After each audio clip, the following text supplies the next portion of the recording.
Well, the conference I went to was, I didn't go to, watched it on the screen, was centering around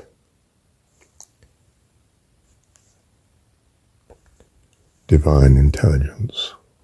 Look, intelligence is not divine in the universe of uncertainty, because it's dressed with uncertainty. My relationship of God cannot hang on embracing divine intelligence.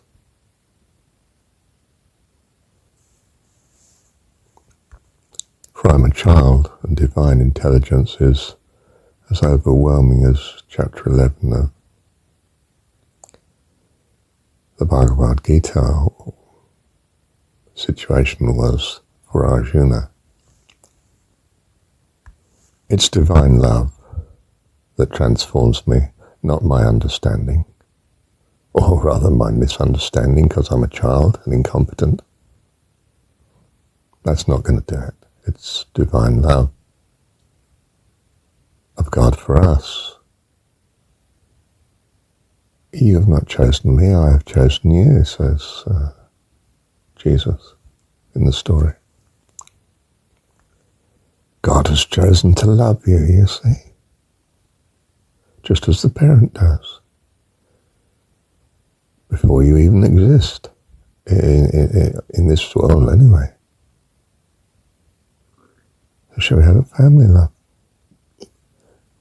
Yes, let's do it. And in that is a trace of the divine, wants to bring someone lovely into the family, in a sense into existence in the physical world. And God's honoured that how many billion times to man alone. The loveliness of both the Gita and the Jesus story is the love of God.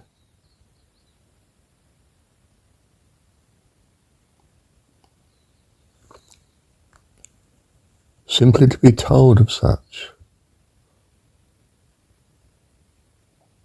simply to be encouraged to imagine such, transforms our desire, our purpose. We respond like the child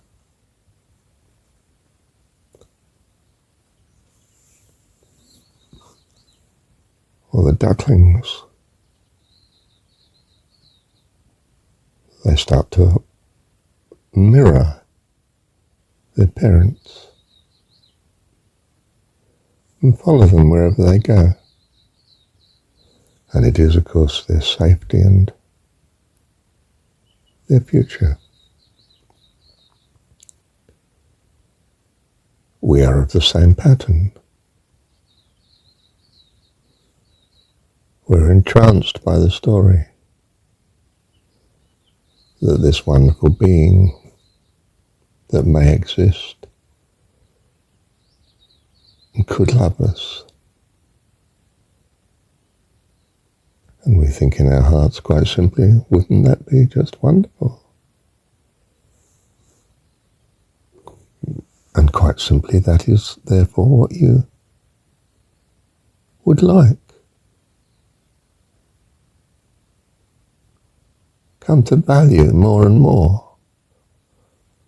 Want to be. My astonishment was I realized, goodness, I want God to exist. That's not happened to Marshall before. What's happened to me? I didn't come down for 10 days. You could say, like Paul, I was lifted up into the, whatever it was, number, nth heaven.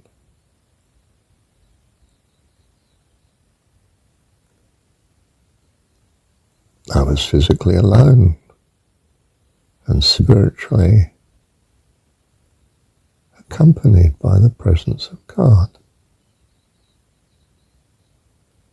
unmanifest. Well, singing to me in the springtime, the campus and Essex, and the loveliness of nature. An absolutely beautiful time for me. I was going to say comparable with when I was in love with Linda. I was actually now in love with another person, another girl.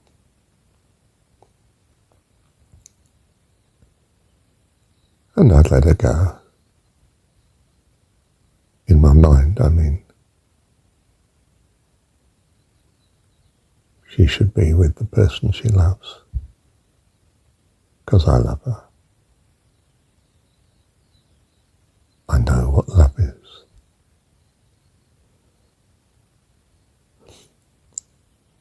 That's the lifeline. You could say that was divine intelligence.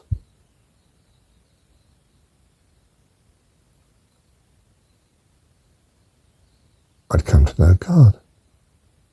I mean, without knowing it. Well,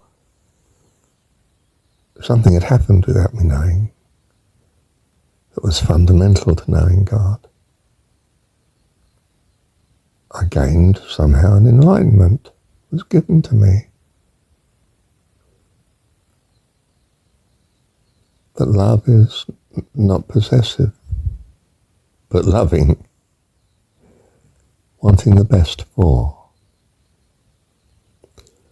My ego had become enlarged, hadn't it, to embrace someone else. And this is where I felt the great joy and the happiness. That's what freedom is. It's not this democratic stuff and having my own way. Freedom is that expanse which becomes yours as the confines of self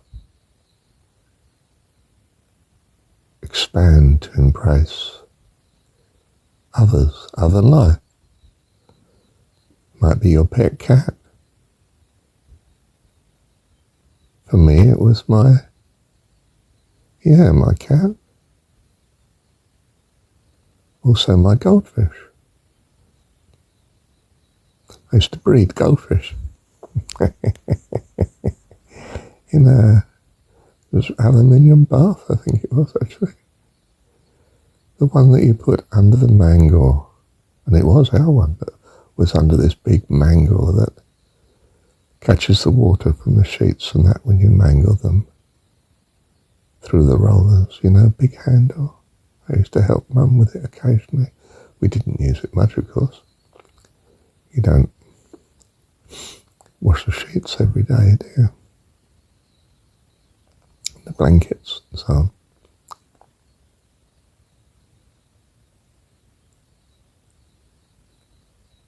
Coming back to it then. Divine intelligence comes of divine insight, yes.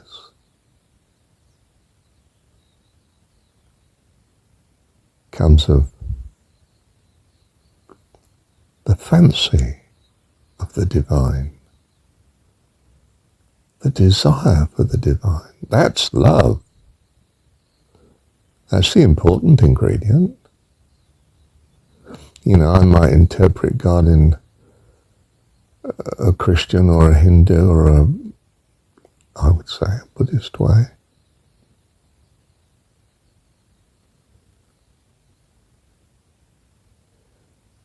It's not the content, in some sense, it's the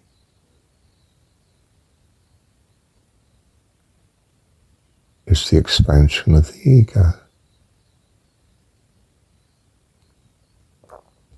two comrades on the battlefield. One friend rescues the other. The bond between them is, well, I think it's eternal. I'd like to think so anyway. It's that wonderful.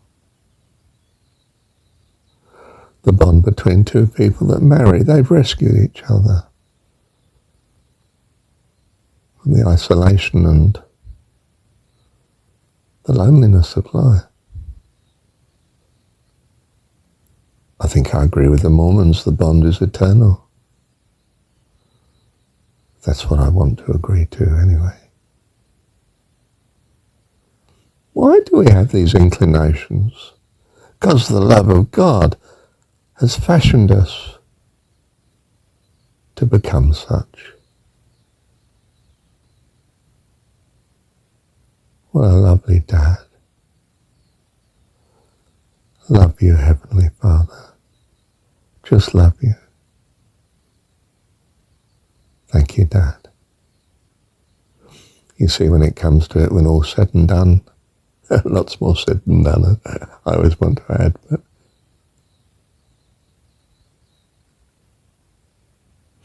it's not continual thinking and philosophizing and theologizing.